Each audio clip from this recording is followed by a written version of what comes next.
mo kaming sa salita ng Diyos talagang patuloy tayong tinutuwid. Masakit nga, di ba? Masakit ang salita ng Diyos.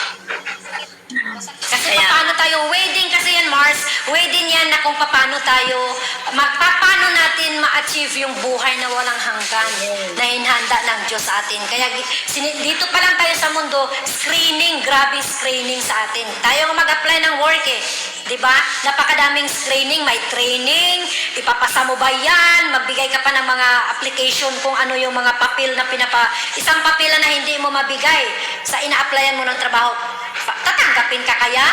So, isa din yan sa papers. Kung halimbawa, nag-a-apply tayo ng work, a-apply tayo dito sa abroad. Isa din yan kung sa personal life natin bilang anak ng Diyos. Isa din yan na kung wala tayo dyan, hindi din natin makuha yung gusto natin na mangyari sa buhay. Diba? So, grabe talaga masakit ang katotohanan, mga kapatid. Okay, guys. Go, Mars. Kasi nahinto ako kanina ang aking scripture kasi sinaksiwa yan nalaglag. So, nakapag-pray na ako kanina. So, ngayon nandito pa ako sa ating scripture. Makikita po ito sa mga awit 139 verse 7, 8. Ito po.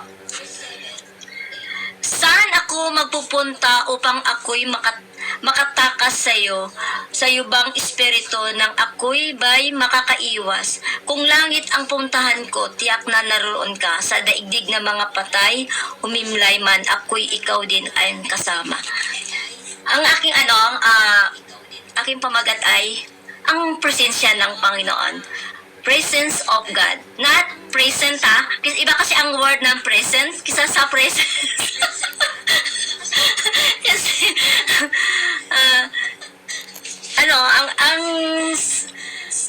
di ba kahit saan tayo magpunta, kapag tayo ay nasa Panginoon, ang presensya niya ay lagi nasa ating katawan, di po ba? Katulad yan, maaga tayo nagigising.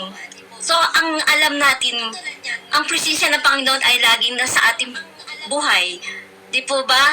So, ang ano ng ating Panginoon ay, kapag ikaw ay kalugod-lugod sa Panginoon, lahat ng ang salita niya, dapat sa tuwing mabasa mo, ay kailangan natin i-correct.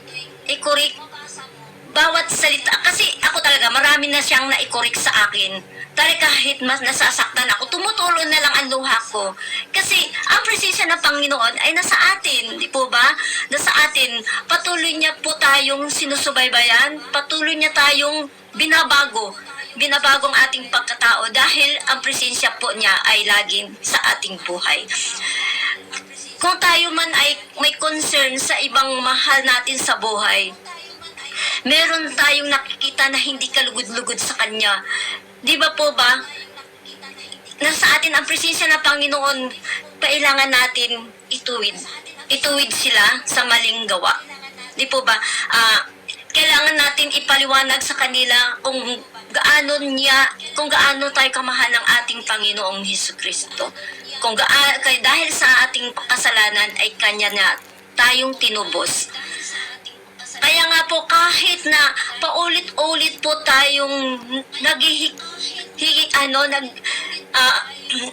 naghihikayat o nagsasalita sa kanila ng kabutihan ng Panginoon, pero kung patuloy pa rin po silang baluktot ng panguunawa po, wala po ang presensya sa kanila kahit gamitin pa nila ang pangalan ng Panginoong Hesukristo.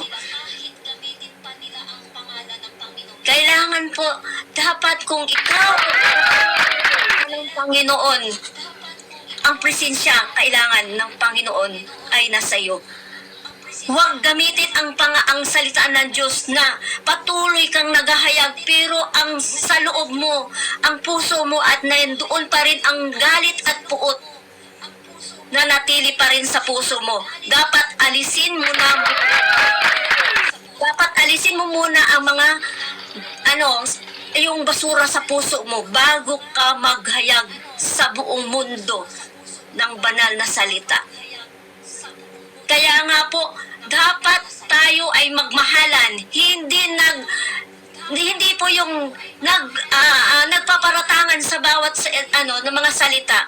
Hindi ganun po dapat ang anak ng Diyos. Kailangan kalugod-lugod na salita. Huwag po kayo magpaparatang kasi ang presensya ng Panginoon kahit anong hayag mo, wala talaga ang presensya ng Panginoon sa buhay mo.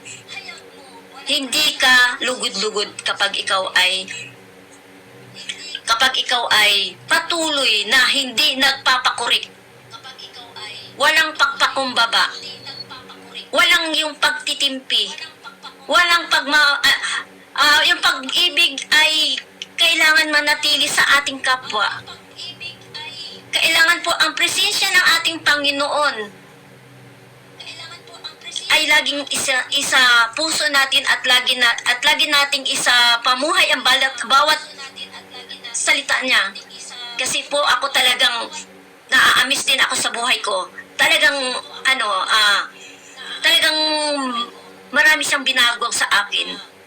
Tama po yung lahat ng mga sinabi ni Pastor Eric na marami siyang binago din sa akin sa bawat kanyang pagpe-preaching ng salita ng Diyos. Thank you mga pastor po, Pastor Jerome, na patuloy niya kaming Pastor Angel, Pastor Don, Pastor Raymart, sa mga hayag po nila. Lagi po kaming kinukurik. Nakikita po namin na nakakaisa kami. Nakikita po namin ang aming pagmamahalan.